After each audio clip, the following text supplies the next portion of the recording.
On the evening of December 16, 1970, Mary Lange left her home in Burlington, Iowa, to attend a city Christmas party. The 37-year-old clerk for the municipal court was typically punctual. Her co-workers noted she never missed work, and her absence was immediately concerning.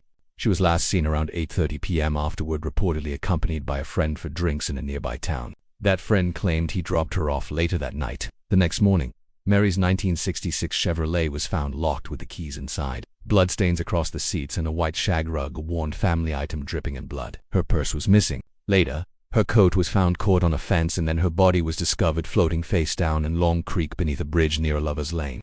The autopsy concluded she'd suffered at least 3 blows to the head before drowning, suggesting the blunt trauma may have incapacitated her, but not killed her outright. She had recently been sexually active but showed no signs of assault at the time. Her ribs and purse found later reinforced that she had likely been targeted privately before being moved to the creek.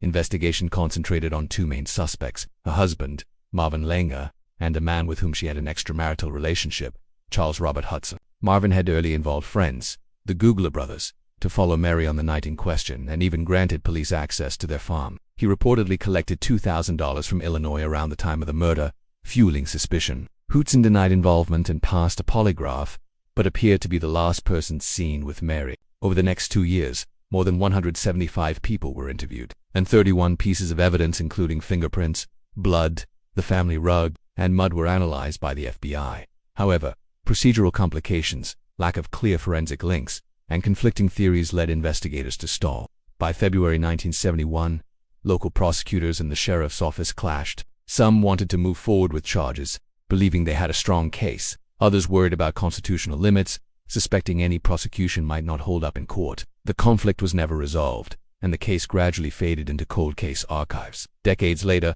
Mary's husband Marvin and the Googler brothers passed away without ever being charged. Marvin remarried and maintained a distant, often quoted perspective. "I'm content to let dead dogs lay," hinting at his closure with Mary's death. Today, the murder of Mary Lange remains a haunting mystery. Investigators and amateur sleuths alike revisit old files, hoping for new forensic methods, or a confession, though with primary suspects deceased and evidence only circumstantial. Hope dims. Mary Lange's killer has never been identified or prosecuted, and the case remains unsolved, frozen in time unless new evidence emerges. Her story stands as a somber reminder. Even in close-knit communities, some secrets remain buried beneath still waters and silent evidence, until, maybe someday, justice can stem peace.